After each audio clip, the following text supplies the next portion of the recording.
Hey, what's going on, everybody, and welcome back to another week with Mr. Otis Kirk as we break down the Arkansas football recruiting report. We came in touch with Sam Pittman a couple times this week with the scrimmage they had this weekend, and we talked to Sam, and Sam was talking about the high school kids and how many kids he wants coming into the recruiting year. Talk about that 2023 recruiting class and talk about how many kids he wants. He wants 20 kids, I believe he said.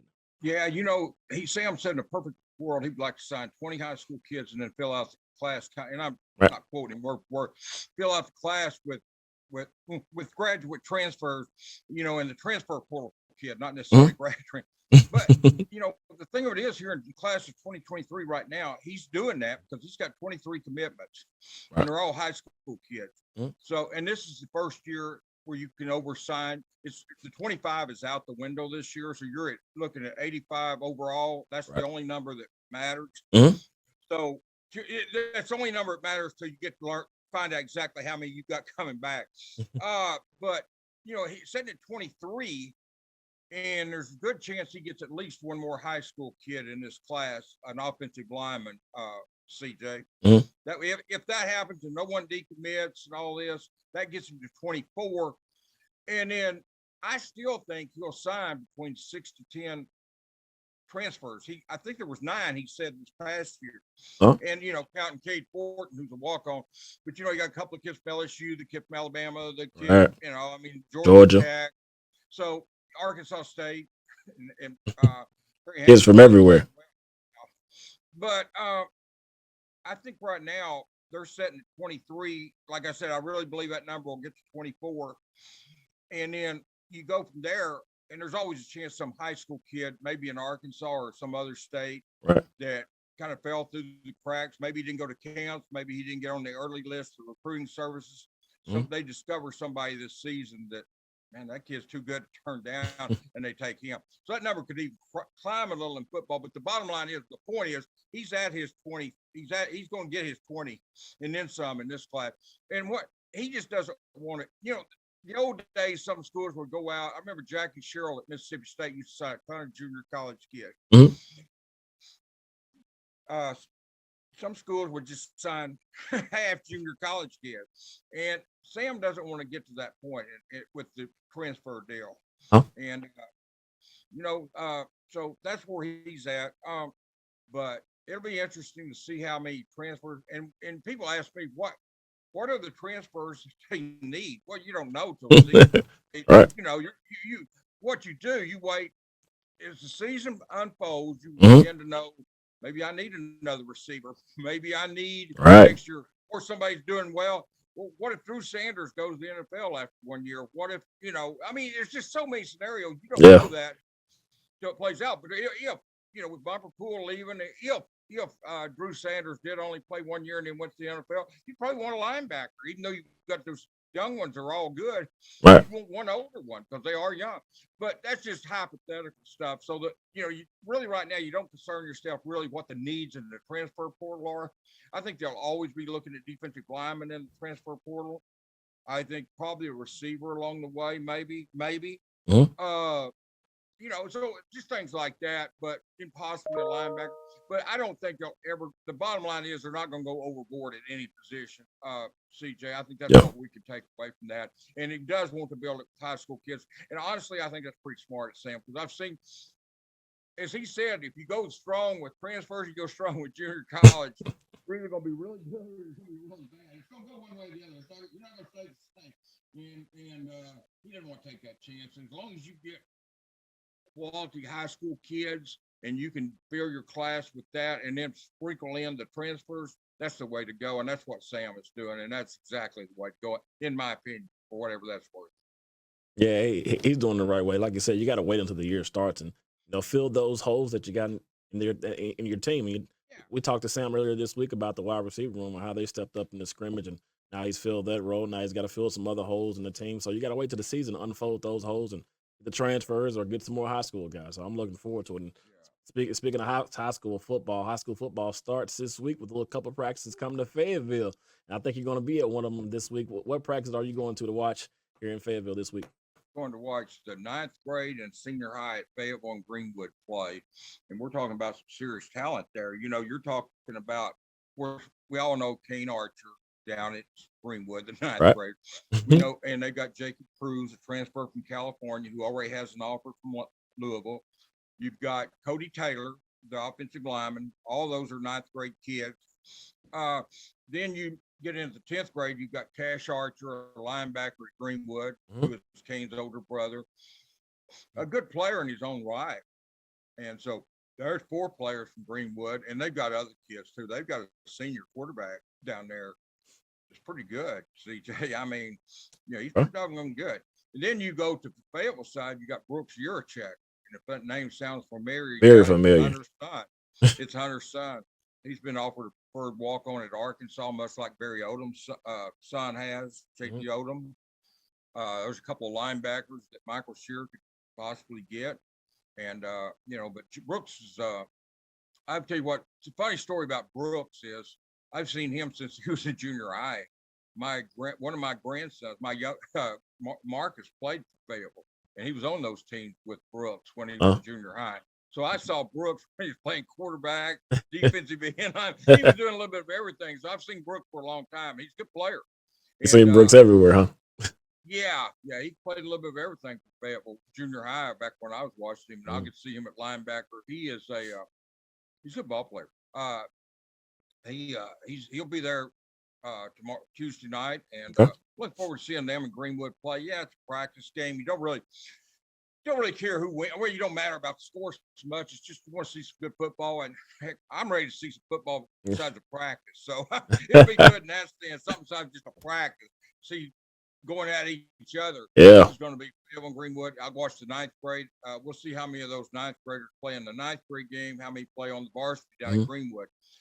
I tell you, coach down there, Coach Young, is really getting a strong junior high group in that ninth grade. I'm going to tell you, the Cruz kid moved from California. Taylor moved from Kansas City. Kane Archer's there. I mean, those are 3 ninth grade kids that Kane's got 10 offers. Cruz has got the offer to Louisville, and Cody does not have offers yet. The only reason Cody Taylor doesn't have offers is because right now schools are reluctant to offer an offensive lineman. That they'll offer a quarterback, they'll offer a safety like Cruz. Most schools are a little bit reluctant to offer an offensive lineman. Cody Taylor is going to have plenty of offers before he's finished. He's a very good football player. So yeah, I'm looking forward to it. There's 4 or 5 kids out there. Drake Lindsay at Fayetteville is a good ball player.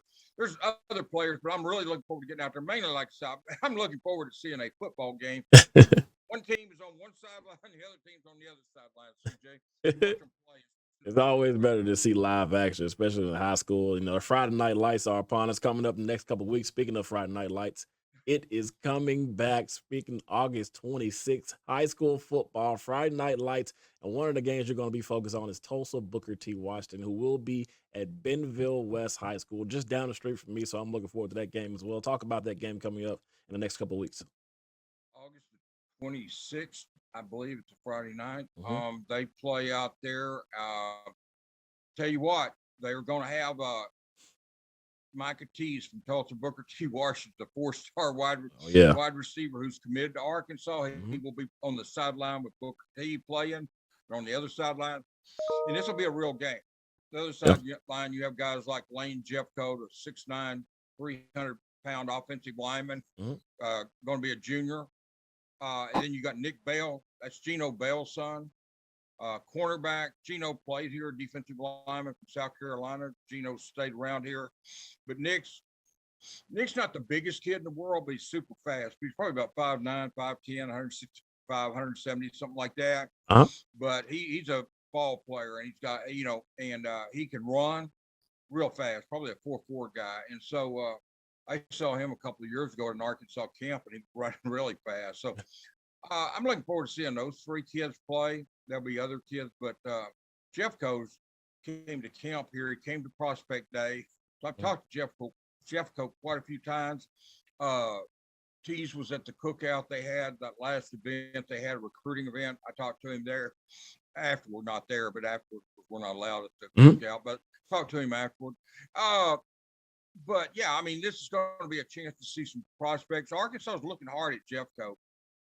And I think they'd like to find a way to get Bell into school if they could. Maybe Sure. I don't know if they'll have a scholarship. He's a 5'9" quarterback, but he's really got good speed, and that kid can play. He's going to play somewhere, be it Arkansas or somewhere else. He's going to be a good player in college. But Jeff Coates, the kid they're looking at, and one thing you can't do. I don't care how great Cody Kennedy is. He's a great coach. Mm. You can't coach a kid to be 6'9", 6'10". You just can't do it. This kid is a monster. I mean, and it's legit size, CJ. Right. I've talked to Lane for 2 years now, and I mean, I'm telling you, play some basketball. So he's not just a slow guy. I mean, he's agile enough to play basketball. Some people, I haven't seen play, but people have told me he's actually pretty athletic in basketball. So he's a big kid, and and like I said, you just can't coach a kid to be that tall and that big. Yeah. So I mean, that gives you a head start there.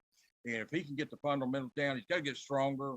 Part of this deal about getting stronger and more, his body's still growing. I mean, he's adjusted to his size, at 6'9". Yeah. So his body's kind of adjusting to that height. And then he plays basketball. So he spent a lot of time playing basketball instead of maybe on the weights.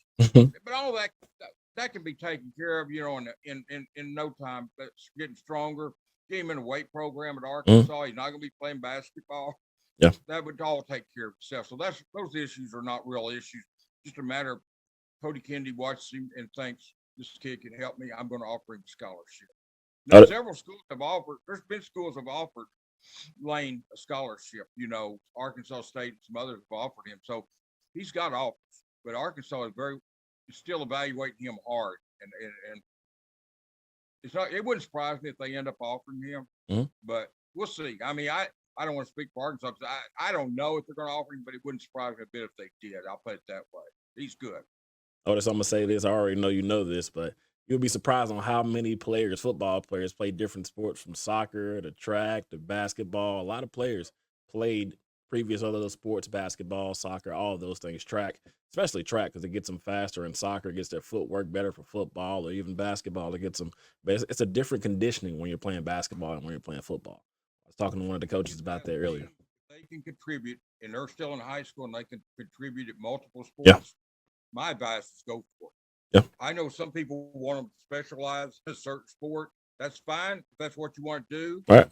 But if they come to me and ask, I'm going to say, if you can contribute, now you don't want to go down to basketball. I don't want to sit on the bench when you can be in the weight room. If you're contributing, and Lane is. When this is not even about Lane, I'm just saying in general. If a kid asks me and he can contribute in a sport, I say go for it. You're only in high school one time. Try to make this. Start in 8th, 9th grade trying to make these kids professionals, in fact, he's only going to play this sport. And that's what you believe, and it's your kid, that's fine. It's none of my business. But I prefer if they do come to me, CJ, will be it the parent, the kid, and I occasionally have people come and ask me. And I'm saying, hey, if you can contribute in those sports and you want to do it, then do it, know. And if I'm going to tell you, if I had a receiver, a running back, a defensive back, and he was in high school and he wanted to run track, I'd be telling everyone of the track coach to take you, get down there and run track. I'd still be doing that at the university. Anybody that Coach Buckman would take, I would have them down there running track. I mean, on the skill player, as you said, it gets them faster. Track speed is different. Track speed is different. Speed is speed. It's still as Chad used to say, you've either got speed or you're chasing the SEC. That was one of Chad Morrison's favorite lines. So, So I mean, speed is what it's all about in the SEC. Yeah. If you don't have it, you will get killed in the SEC, and that's why I like to see these kids play multiple sports. I agree. Tulsa, Booker T. Washington at Bentonville West, August 26th, the first weekend. If you don't go, we'll have those highlights for you on our Fox station, KFTA. And then the next weekend, Arkansas starts their weekend off on the Hill versus Cincinnati. And we told you guys earlier in the show that we caught up with Sam Pittman. We caught up with some linebacker coaches, some wide receiver coaches, some DB coaches, some DBs. We caught with everybody this week. But one thing that stuck out to Sam Pittman was we talked about earlier a little bit was that wide receiver room. And they had a scrimmage yesterday, and Landers came out, and along with Jaden Hazelwood and everybody else, the new guys, Keytron Jackson, returner, Warren Thompson had a good day on the field to some unofficial stats. But talk about that wide receiver room, Otis, in this season coming up very soon. Guys, you just named, those four guys, Yeah. and then you throw in Isaiah Sakegna, Yeah. you throw in Jaden Wilson, Mhm. the kid redshirt last year. Yeah. It looks good too. That gives you six players right there, and we're not even talking about Bryce Stevens, Quincy McAdoo, Sam Bakke. I mean, Landon Rogers. They have got they've got some talent in that room. They got some depth. And I asked CJ. I'm sorry, I asked KJ. There's too many CJ. I asked KJ. Well, I would have asked you, but you weren't there. But I asked KJ yesterday. I said, KJ, is wide receiver gone from being, because Sam earlier had said that wide receiver on offense, defensive line on defense were the two question marks. Right. I asked KJ yesterday. I said, KJ, you feel like wide receiver is not only now, it's not even a question mark. You feel like maybe it's turning into a strength. Yeah. And it is. I mean, you've got guys like Jaden Wilson who came hyped, but really redshirted last year. And I'm not gonna lie to you, when I saw Jaden in practice, he really didn't show me much. I mean, I knew he was good. I saw him. I loved his, because in high school, we watched his video on these recruiting segments, and I would say he turned 50-50 balls into 90-10. He got 90% of them. There was no 50-50. I love it. That's a big percentage, 90-10. When I saw him in practice, and we don't get to see the whole thing, but when I saw him, it just didn't seem anything. But boy, the first practice, we walked in that very first practice this fall. That Friday evening, it was a 5-10 practice. Walk in, the first thing I see is Malik Hornsby throwing 5 yards to Jaden Wilson for a touchdown. Smoke defensive back. Yeah. And ever since then, every practice is something Jaden Wilson does. He has really emerged. This is the Jaden Wilson everybody thought, Sam and everybody thought they were getting. And they probably saw things in practice I didn't like. So we're limited how much we get to watch practice. Right. All I can go by is what the portions I watch. But I think wide receiver, when you throw in those three high school kids, see Isaiah Sakegna and Sam Bakke, they weren't even here in the spring. They weren't here. Matt Landers was not here. That's true. There's three kids that weren't even here in the spring that have come in. And I'm telling you, the only reason I wouldn't say McAdoo and Bakke will play is because they may play. The only reason I would say they wouldn't is simply because there's numbers there. I mean, last spring, Sam was praising Landon Rogers as a kid that they could start at 2 or 3 positions possibly. And now he may be in the back end of the receiver room. Right. I don't know. But I think wide receiver is definitely, that's a position. This, as a coach, that's what you want to see. You want to see people. You want to see the best. Because in the spring, when you're talking, or in the summer, or in the preseason, before they practice, you're talking about it could be the strength, it could be a question mark. Right. It could be the question mark or not. Then all the best case scenarios happen. Basically, Jaden Hazelwood learns the playbook, not thinking now. I asked Jaden the other day. I said, "Are you more comfortable now?" He said, "I was comfortable for." I asked the question the wrong way. I knew he was comfortable in spring, but what I meant was, are you more familiar with the playbook, and that's allowing you to be yourself now? And that's what he went into saying, and that's actually what I meant with the question, not comfortable. I knew he was comfortable, but he knows the playbook. He's not thinking now. So he knows the playbook. That happened. Matt Landers comes in late, still 6'5", 197 pounds, can run like a deer. You've got doing exactly what he did. Was showing speed. You've got, Jaden Wilson, I said, the merge. Keytron Jackson's always been somebody that you look at and think, God, he should be. Warren Thompson, the leading receiver, coming back, had 19 catches last year. And then you don't even get into Malik Hornsby yet. We haven't even gotten into Malik Hornsby yet. They're a kid that can fly. And we'll play quarterback and receiver. So, and then you talk about, like we talked about, Sam Bakke, Landon Rogers, Quincy McAdoo, even Harper Cole. So, I mean, you're talking about some serious talent in that room. That's not a fluke. That room is not people. And I asked Jaden the other day, I said, nobody may catch 66 passes. That's what Traylon Burks caught last year. I said, well, no one may catch 66 passes. You think this could be a better receiver room than last year? About 1 through 10, 1 through 11, whatever. Right. Yeah, I mean, and that's what I think's happened. I think, you look at it, and they lost 105 catches, 66 of those Traylon, and then you have Davion Warren and Tyson Morris. But I think overall, I think it's a better room. I think it's deeper. As I said, there's not a Traylon Burks in there, but there's Right. a lot of good players. But there's more, and you can't load up on one player because Jaden Hazelwood can beat you, but so can Matt Landers, so Yeah. can Petron, so can Warren Thompson. So I love the wide receiver room, CJ. I think that's the biggest improvement. I think it's been the biggest, somewhat surprise. That's the room, as I said earlier, when you're a head coach at Arkansas, or any school, when you're a head coach at Arkansas, what you want is the best case scenario for a position. When you go into it and you're not sure about it, Yeah. and they weren't sure about receiver, and I think it's answered I think it's been so positive with every signal that we get from that room and what we see in practice. We didn't get to see the scrimmages, but that room is legit. And Jaden Hazelwood, people forget that he was a 5-star coming out of down there in Georgia. He went to OU, and we can talk about his average. He didn't do great. Right. I don't know what to say about OU, but he led the team in catches with 39. He led the team in touchdown receptions with 6. So let's don't act like right. He can bring something to the table because he surely can. He led the team. He led the team in 2 of the 3 categories. His catches went for 399 yards. But OU, part of that is the OU offense, not necessarily Jaden Hazelwood couldn't get distance because a lot of their passes are the quick hits, the quick hits, and they played a lot of receivers. But at Arkansas with KJ and Kendall Browse, you will see Jaden. He's caught a lot of passes, a lot more than 10 yards down the field. Yeah. He's going to be a deep threat. He is for sure. And that was the one thing when you look at his stats: 39 catches, 399 yards, 6 touchdowns.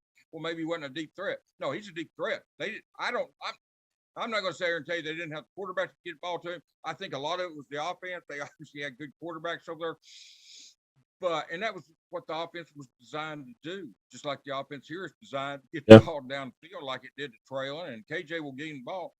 People are going to be impressed with Jaden Hazelwood, Matt Landers, all those kids. I'm telling you, there's some talent in that room. I agree, and I think that was one of my favorite days when they were doing one-on-ones. I think it was a Thursday when they were doing the 5 and 10 yard, battles with the DBs, and you got Hazelwood and you got Slusher lining up and all those guys. It was good to see, because we just needed their breath of fresh air as long as they did, because they enjoyed themselves as well, and they ended their practice off with the media practice, if you want to. I think it was a pass to Warren Thompson in the corner. It was right over the DB's head, and you could hear Hornsby talking mess and Thompson going to the inside facility. It was a great time to see. So the wide receiver room has came a long way. Otis, I appreciate you, man. Again, this week, this Arkansas football recruiting report. We'll see you guys next week.